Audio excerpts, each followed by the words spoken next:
Hey there, Sharon Horne-Ellstrom here. Welcome to day 119 of our Get Your Goals annual challenge. We're doing one thing every day to get what we want in the different areas and aspects of our life. This month, the month of April, we are focusing on our spiritual well-being, our spiritual health. And so at the end of this month, for the last 5 days, today's day 6, step 6, we're going through a goal-getting, goal-setting process that we identified in January. We went through a lot of different frameworks, a lot of different topics and things about general goal setting, and then we looked at a life framework that I use. That's a 9-part life framework: physical, mental, emotional, spiritual, financial, relationships, contribution, communication, and confidence. I added in 2021 following the craziness of the COVID pandemic. And each month, 9 months out of this year, we're going to focus on and talk about goals specifically in that area. So this month is spiritual, and today's step 6 of the goal setting process that we decided that we're going to ingrate and install in our subconscious is resources, support, and accountability. So what the heck does that mean, and how do we go about making sure we have that for the goal that we've set for ourselves?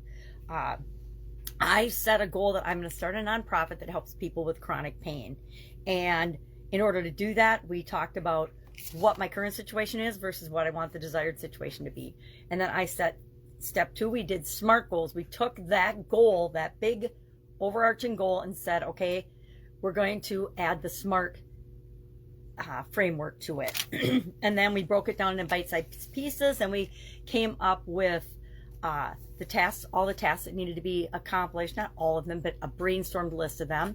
Then we said, okay, well, what's our overarching strategy and our plan? Yesterday we talked about milestones and progress. How do we know we're moving toward what it is that we want? And today we're talking about resources, accountability, and support. Resources are, what do I need that I don't already have, or that I do already have, to make this goal a reality? And then we start thinking about, well, I might not have the resources, but how can I borrow, beg, or somehow get access to the resources I need in order to do what I want for this goal? Secondly, support is, no man is an island. None of us are islands. We don't really create anything great in the world all by ourselves, right? Very seldom. I mean, even if you're a famous artist or a famous author, you don't create that greatness on your own. Other people have to consume and agree and say, yeah, that's a great story. I mean, I think of the Harry Potter stories. I'm like, yep, she wrote the first one on her own and the others, but then she had a team of people that helped her to make it possible to create that whole series and create actually a billion-dollar brand. So what kind of support do we need? Do we need emotional support? Do we need practical support, like somebody to help us with the kids, somebody to help us with the laundry, somebody to help us with the cutting the lawn, the housework, things so that we can free up our time in order to achieve the goal that we've set for ourselves? Maybe we need some spiritual support. Since we're talking about spirituality, that might be a big one to consider as we're considering the support and resources and things that we need. Resources, of course, I forgot to say this, but they're either financial, time, materials, or human resources. And we might need some things or help in all of those areas and resources in all those areas. And finally, accountability. How do we hold ourselves accountable to achieving the milestones we've set for ourselves and the overarching goal that we've set for ourselves? What are some things we can put in place to keep us on track and help us be accountable to doing what we say we're going to do? I, a long time ago, decided that I can fool other people some of the time, but I can never really fool myself.